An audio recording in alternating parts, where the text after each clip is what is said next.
guys, it's Naomi with Naomi's Tarot.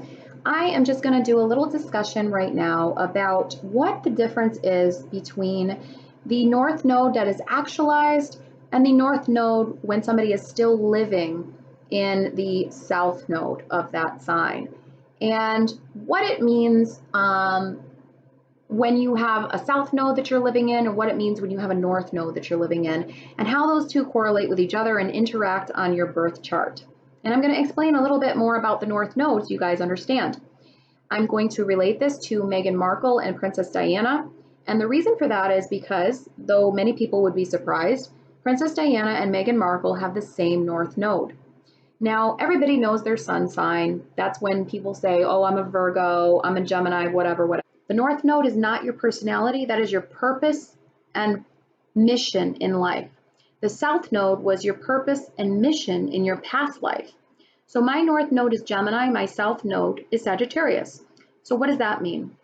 That means that my North Node is focused on communicating at a community level. It's forming a community and communicating something that I have learned very thoroughly, covered all bases, and stuck with, and did tried and true, step by step, much like Virgo energy, to become an expert within that particular thing, to communicate to my community and to do thoroughly. That's Gemini energy. Sagittarius, on the other hand, the South Node or the past life is about broad communication, traveling, wanderlust.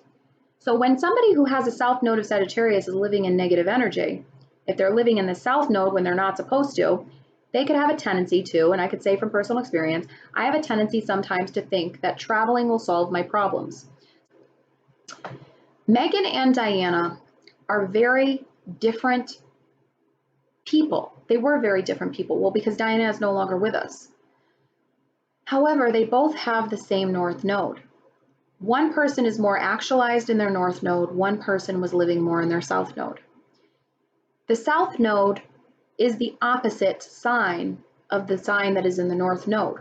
So if your North Node is the mission you have in life, your South Node is the mission you had in the past lifetimes. And some of that residual energy in the negative will be coming out in this lifetime if you are not fully actualized within your North Node. So what does that mean?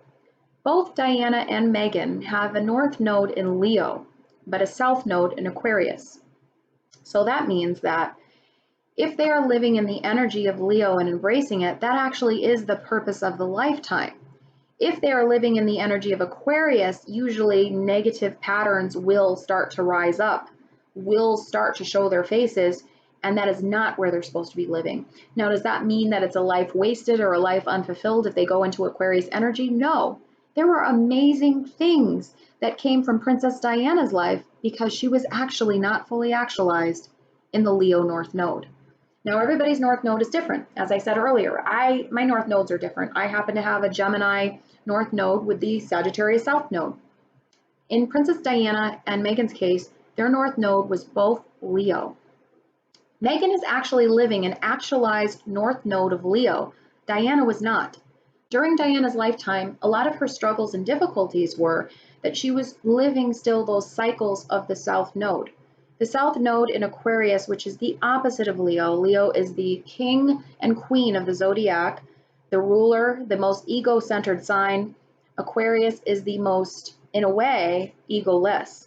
Aquarius is about the community, about thinking outside the box, about broader thinking, humanitarianism, not really feeling quite close to others, feeling alienated to others, feeling outside the box, feeling like the black sheep of the family. Diana was very much that with the royal family. Through her lifetime, she struggled to fit into the role of royalty. Even though she felt like it fit, physically it looked like it fit, she was beautiful, she shined in that role. She had some of the best fashion because she had that Leo energy in the North Node and the life path influencing her aura. Her soul was still struggling to live out the Aquarius South Node, the past lives. And she also had an Aquarius moon, which I think tied directly into that. Because not only was it in her life mission to have Aquarius energy, it was in the essence of who she was as her moon. And we know the moon is very important. Meghan has a Libra moon. So I think it makes it a little easier for her to actualize in the Leo, her being a sun in Leo. So both women have motivations to help others. Whether or not you agree the motivation is from a pure place in both women, that's up to you to debate. I'm not passing judgment. But both women also have that Leo North Node with the Aquarius South Node. While Diana struggled to fit in the mold of royalty, yes, she looked royal, but she struggled to fit in because she was living in the black sheep patterns, the outside the box, feeling like an alien in your own family patterns of the Aquarius South Node. She struggled in her lifetime. Her life path was not fully actualized in the Leo North Node. Meghan, on the other hand, is actually fully actualized in the Leo North Node. You can say what you want about her. You can say you don't like her. You can say you love her. I don't try to pass judgment on this woman. I try to be as fair as possible when I do my discussions and readings. But she is truly actualized in the Leo North Node. She happens to be a Leo, which makes it more harmonious for her. And she took the bull by the horns and she said, I want this. I am royalty. I deserve this. And I'm going to get it.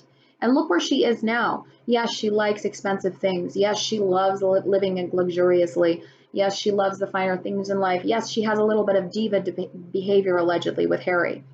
But that is the essence of the Leo North Node. North nodes carry both positives and negatives with them. They are not fully positive, they are not fully negative. Just like the South Node has positives and negatives with it. But what our soul is calling us to do is to let go more of that South Node, even if it does have positives. Take the positives from it and incorporate it with the North Node, mainly as the star of the show. So Meghan really is living in that North Node of royalty. Like, I am royal, here I am. I deserve the best, and I'm the king or queen no matter what you think. Now, I'm not saying she's literally a queen. I'm talking about archetypes of Leo. Leo has the biggest ego. Leo is most about their things and looking nice. Leo is most about materialism. This is her soul's calling. This is where she is being drawn to be in this lifetime for whatever reason. She lived the past lifetimes of the Aquarius do-gooder, of the person who lived in the humanitarianism, of the person who felt alienated, who felt outside the box, who felt not accepted. And maybe this is part of why her soul has so much of a desire to be of the utmost status in royalty and marry a prince and to leave the humble beginnings of her family and to rise to the top. That's why she's had such a desire to do this. Diana, on the other hand, living the unactualized North Node, living in the past South Node, struggled with it. She struggled with that destiny of being royalty. She struggled with it and she wanted the anonymity of Aquarius. She wanted to be comfortable in the crowd. Aquarius loves to be in a crowd. She wanted to be lost in a sea of people. She didn't want to be the star of the show, the Leo that shines in front of everybody. She wanted to be that anonymous being in the universe, connected to all but disconnected at the same time. And that's where you see a lot of the pain from her life. She was living in that life that really desired to have that lack of fame and wanted that anonymity. She ached for that because she was living in that Aquarius energy. Whereas Meghan, she feels like she fits right into that royalty, and we're seeing that a lot in her actualizing within her North Node. As I said, both women, same North Node, Leo and Leo, one was living towards the past and one was living in the present. And we see how painful that is sometimes when a soul wants to hold on to the South Node as opposed to when they embrace the North Node. Now, I'm not criticizing Diana at all by any means, but she definitely did have a difficult life due to that. And she embraced and touched many because the Aquarius moon and North Node is a very powerful North Node and moon to have, but it can be a very difficult life to undertake. Thank you so much for watching, guys. If you would like an astrology chart done where I explain the Sun, Moon, Mercury, North Node, Mars, and Venus, and the Ascendant, I would be happy to do that. You can order them on my website, naomitarot.com. And if you have any questions about readings, how to do them, how to order them, what I use for spells, what I do in life coaching, because I offer that as a service as well. I have a master's degree in mental health, although I do the session as a life coach, not a counselor. I would be happy to answer your questions at naomitarot1199@gmail.com. As always, thank you for all your support. Any information you can look at that I discussed in the video is below this video. And, I thank you so much for your support. If you haven't already subscribed, subscribe. I also have a Patreon. You can subscribe to that. All the links are down below as always. And I will talk to you guys later. Bye-bye. Hi guys, this is to add to our readings for September. This is the Timeless Tarot reading, and it is for the second week of September. So we are on September 9th. So this is for September 9th through 16th. And it is meant to resonate for whoever watches, whatever sign watches. It is for the second week of September, but it can be watched anytime. Means that the message will resonate no matter if it's 10 years from now, 10 months from now, 10 minutes from now. You can watch it anytime. And if you would like more personal sign readings, as in like I do earth, air, water, fire, the elements, you have to subscribe to my Patreon for those weekly videos, because mostly from now on the YouTube, I'm going to be doing the Timeless Tarot, or the pick a number. But the signs like earth, air, water, fire, if you want those more specific weekly readings, you have to subscribe. And I'll also do more conspiracy theories, celebrity, in-depth secret readings on the Patreon. The link is down below for that. If you'd like your own reading, as always, go to the website or email me. Okay, so the Spirit wants you to know that you are looking at a future of love and longing. The Shepherd talks about looking at a happy life and future. That's supporting you right now. This is a really beautiful reading. I'm going to tell you guys, first of all, let me just tilt this down so you can see. I don't know if the colors are that vivid, but I'm going to try to change the filter on this. I don't usually do filters, but I'm going to change the filter on this video so you could see how the cards more vividly, how amazingly positive this reading is. We have love and longing here. We have the rose with beauty here. We have the key unlocking success.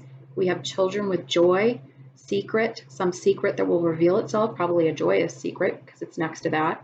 We have love in the future, and we have the Magdalene talking about your trust, your heart, your soul, your divine feminine spirit. We have the ring with commitment, and we have the flames enhancing that commitment and passion with the flames. So this is a really great reading, probably the one of the best I've done in a while, and we're going to get to it. So at the center of the situation, you're discovering life again. You're discovering the beauty of life again. You're in an optimistic mood, or this week will feel particularly optimistic, or the September, number 9, this September has felt particularly optimistic. You are about to open the door to success with the key. You're looking and reevaluating your life and looking at it with longing. You are being supported by the universe to look at a bright future, to look over the horizon. In your past, maybe there was some secret that you had to unlock about yourself or somebody else. Maybe you had to realize that the secret to life was about being more lighthearted, not taking things so seriously. The children talk about lightheartedness, playfulness, friendly, gentleness, being gentle with yourself. The future, there is an intense love, whether that is love for yourself and gratitude for yourself, or love for your partner, which I think this has a lot to do with relationships, or a new partner. And it is intense because the flames increase that. And it may lead to further commitment and growth. Now, this could talk about further commitment and growth in your current relationship or a new relationship. But it is definitely lucky, and it is definitely one that you're going to be reflecting positively on. Now, as the last part of this reading, I'm going to read the excerpt out of the Magdalene deck, what the Magdalene card says. And Spirit wants you to know right now, at this moment in time, be true to yourself. Dare to be different. Dare to make mistakes. Create, for it is in creation that we exist, that we actualize our souls. A void wants to be filled. Step into courage and strength, like a budding rose reaching for the light. Love will lead you to greener pastures. Keep your pockets full of dreams, for life is a test of faith. Allow your light to shine. There is no beginning, there is no end, there is only love. So you see, isn't that interesting? We have the rose at the middle of this, and it talks about rose. Like a budding rose reaching for the light, love will lead you to greener pastures. Step into courage and strength. Have the courage to love yourself and love others. It doesn't mean being a doormat. It means loving with positive boundaries, loving yourself first and foremost, seeing the positives in life, being grateful for what it is you have, and that will flourish, and you will see your luck grow, and you will see greater commitments made towards you by jobs, by loved ones. You're going to see in the coming month, especially after this full moon, a lot more prosperity, a lot more love growing, some of your highest hopes fulfilled. And a secret is going to be told to you. Maybe a secret that this person did never tell anybody else in their life. Keep that sacred to yourself. It's going to reveal a lot about that person. Either that, or it's going to reveal a lot about you. Maybe it's a secret you've been keeping. You know, you are a co-creator with God, with spirit, with goddess, with universe, whatever you want to call it. You are a co-creator in making this beautiful life. And if your secrets are something that's plaguing you, if there's something that's hurt you in the past, there was a secret that hurt you in the past, it's time to let go of that secret. It's time to let go of it. If it's a secret somebody else confided in you, keep that sacred to yourself. This is a very passionate month about growth, about soul actualization. It's a month about a lot of beautiful new beginnings and changes.